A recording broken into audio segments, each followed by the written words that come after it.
Thank you so much, Prime Minister Kubilius, first of all, for hosting our discussion today, but also above all for your leadership on making possible yesterday's resolution, which you referred to already. And I'm, of course, specifically referring here to the resolution on Russia in the context of the poisoning of Alexei Navalny, but it also raises a whole host of other very important and principled issues. Among those, a very clear and very public assessment of the so-called constitutional plebiscite to which you referred a few minutes ago, and point 8 or Article 8 of the resolution passed overwhelmingly by the European Parliament yesterday states very clearly that those constitutional changes effected over the past summer are, first of all, quote, illegally enacted, and secondly, also, quote, incompatible with international standards. Both of those are very important assessments. In fact, as far as I'm aware, this is the first international legal document with such a clear assessment and such a clear definition of the constitutional changes that happened in Russia. You mentioned the word plebiscite. As a historian by education in my former life, I find even the choice of the term here interesting. Of course, it's not a term invented by journalists or applied by journalists to the situation. It's a term that Vladimir Putin himself used several times when describing this exercise. Not a referendum, not an election, not even a national vote, as it was officially called in law, but a plebiscite. Now, to me, symbols and terms matter, and a plebiscite, that the use of this word takes us back to the fascist dictatorships of Europe in the early part of the 20th century. Hitler had plebiscites, Mussolini had plebiscites, Franco had plebiscites, and sometimes still too many Western commentators, including serious political leaders and people in the media, still use the word referendum when talking about the constitutional changes that Vladimir Putin enacted. It's very important to say that this was not a referendum. A referendum is something that is codified and governed by Russian legislation. It is a procedure that's subject to very clear international commitments, above all under the OSCE Copenhagen document that sets very clear criteria for OSCE participating states as to how electoral procedures should be conducted. For example, with free campaigning allowed on either side and with independent oversight and verification of the vote count. I mean, those two things sound really obvious and banal in the 21st century, but neither of them characterized this plebiscite that happened over the past summer. First of all, there was no campaigning.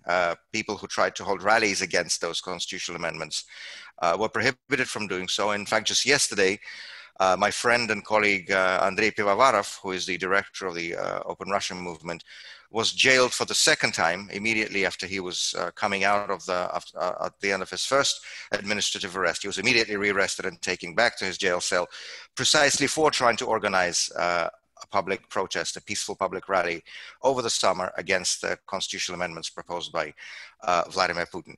Voting lasted for a whole week. 7 days, not just in regular polling places, but in makeshift locations like cart trunks, park benches, shopping trolleys, and unfortunately, I'm not joking, with no kind of independent oversight, for example, of where the ballots were stored every night when they were taken back to the offices of local electoral commissions and anything could happen to them. And then, of course, for the vote count itself, there were no independent observers either domestically from Russia, because the only observers could be appointed by public chambers, which is a state control institution or regional state control institution. So effectively the government was monitoring itself. And of course, no international observation was allowed. Council of Europe and OSCE monitors were not invited. The only quote unquote international monitors that were brought in were some people from far-right organizations and far-right parties in the European Union, including Stefan Keuter, who is an open Nazi sympathizer, who paraded pictures of Adolf Hitler, and who's now a member of the German Bundestag from the AfD, Alternative for Germany party, and who was paraded on Russian state television every evening and on the week of the plebiscite, saying how great and democratic this institution is. So, and this is only the beginning. I mean, there are so many different levels in which this plebiscite violated every single domestic and international legal standard, apart from the sham plebiscite itself. And of course, I should also mention that according to Golos, which is our main kind of independent vote monitoring NGO, this was the most fraudulent electoral exercise in Russia in the last 20 years. According to calculations, about 37% of the total result was just drawn up, taken from nowhere. So those results have nothing to do with the true will of the Russian people. And there were some formal legal violations as well. For example, the Russian legislation clearly states that constitutional amendments must be brought in separate bills and grouped according to their meaning. You cannot take things as different as a minimum living standard, the protection of historical memory, the violation of presidential term limits, take it all together, bundle it up, and have it as a single yes or no question. That in itself is a violation. And also, of course, the first two chapters of the Russian constitution that lay out the main rights and freedoms of Russian citizens cannot be amended, and the meaning cannot be amended except by a constitutional convention, which was not called. We don't even have a law providing for one. And yet several of the articles passed during this amendment process directly contradict the first two chapters of the Russian constitution. To name just two examples, one on the primacy of international law, which is enshrined in Article 15, but is now contradicted by another article. I think it's Article 79 that was added, or Article 32, which guarantees every Russian citizen the right to stand for election. That's now been contradicted too by another new edition saying that those Russian citizens, for example, who hold a foreign residence permit, a residence permit abroad, or dual citizenship, are not allowed to run. And then there are all sorts of new restrictions on who can be a presidential candidate. So, for example, which would disqualify Alexei Navalny, and does, as you know, he was not allowed to run in 2018. This is now enshrined in the constitution. So I could go on for a long time here, but it's, as Marshal Ney said to Napoleon after one of the battles, I can give you 50 reasons why we lost this battle. Number one is we ran out of gunpowder. And Napoleon said, okay, you don't have to continue. And so for all of these and many other reasons, this constitution plebiscite was a complete sham. And it is important because it takes Putin's regime, I think, to a different level. Mr. Putin has been illegitimate de facto for a very long time now, lacked any sort of real democratic legitimacy since, in my view, at least 2003, 2004, when the last vestiges of democratic checks and balances were dismantled in our country. But with this constitutional change, if he tries to stay in power after the 7th of May, 2024, when his final constitutional mandate comes to an end, he will become illegitimate de jure as well, not just de facto, in exactly the same way as Lukashenko now is in Belarus. And I think it was very important to have that clearly stated in that resolution passed overwhelmingly by your colleagues in European Parliament yesterday. And I want to thank you for that, because it's very clear it's very important to have a clear and public and honest position. And I think this will allow the international community to build up in the coming years. In terms of a clear policy, which I hope to see, of non-recognition of any attempts by Putin to try to cling to his seat in the Kremlin beyond the end of his constitutional mandate. You asked about the situation on the ground in Russia. Of course, as you referred to in your opening remarks, Prime Minister, for more than 2 months now, the residents of Khabarovsk, city in the Far East, city of 500,000 people, have been on the streets, thousands of them, tens of thousands of them, protesting initially against the Kremlin's decision to remove a local elected governor, but ultimately, very quickly, those protests turned national in terms of, not in terms of geography, but in terms of their political content. And very quickly, slogans filled up, directed against the Putin regime and against the Kremlin. Very many slogans, by the way, as well, expressing solidarity with the people of Belarus. Живе Belarus, was a popular placard in Khabarovsk among the protesters. And Minsk, by the way, reciprocated when there was that massive rally a couple of weeks ago. People were holding up posters, Khabarovsk, мы с тобой, Khabarovsk, we are with you. So it's very important to have that solidarity. Our dictators have been successfully cooperating for decades now. And I think it's very important for civil societies and for democratically minded people in our countries to cooperate as well.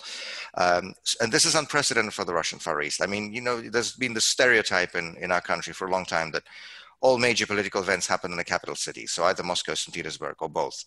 Khabarovsk is thousands of kilometers to the east, and nothing of the sort has ever been happening there, at least on the scale it has. I mean, at one point, there were 50,000 people on the streets of Khabarovsk in a city of 500,000 people. 10% of the population, that would be the equivalent of having 1.5 million people on the streets of Moscow. And it's actually about the same proportion as has been taking part in the protests in Belarus as well. But beyond the protests in Khabarovsk, last weekend, we had a round of local and regional elections across Russia. And, of course, state media led with these buy-in reports of great victories, for example, by Kremlin-backed governors, incumbents in the regions, with most of them with the Central Asian-style results of 80% or more. Of course, it's not difficult to win an election when you're opponents are not on the ballot. And if you look at the way Russian gubernatorial or regional parliamentary elections are conducted, you'll see that they faced carefully pre-selected quote-unquote competition in the form of these toothless spoilers from other smaller Kremlin-controlled parties. So I think it's actually much more meaningful, for obvious reasons, to look at those election results in those rare opportunities where Russian citizens actually got a real choice on the ballot. One of those places is Siberia. Just before Alexei Navalny was poisoned, as you know, he was in Siberia to campaign for his movement's candidates in local elections, above all in Novosibirsk and in Tomsk. The night before he took the plane on which he collapsed from the results of the Novichok poisoning, he had a meeting in Tomsk with local activists of his movement, other sympathetic local activists in Tomsk who came to see him. The next morning, Ksenia Fadeeva, who's a coordinator of Navalny's movement in Tomsk, she's 28 years old, a former journalist herself. She took him to the airport, and everybody knows what happened in that airport. And afterwards, well, this past Sunday, Ksenia was overwhelmingly elected to the Tomsk City Council, beating the United Russia incumbent in her district. Andrei Fateev, her colleague, who's even younger, I think 25 years old, was also overwhelmingly elected to the Tomsk City Council, beating, in fact, a United Russia lawmaker who was the subject of Navalny's anti-corruption investigation. And United Russia Party lost its long-held majority on the Tomsk City Council, going down from 32 seats to 11. In neighboring Novosibirsk, Navalny supporters actually got enough seats on the council to form their own political caucus. And in fact, if you look at the vote total for the candidates of the Novosibirsk 2020 coalition, which was the opposition coalition formed by Navalny supporters, they actually, in terms of the vote total, they outpolled either United Russia or the Communist Party, which is, our official docile, quote unquote, opposition force.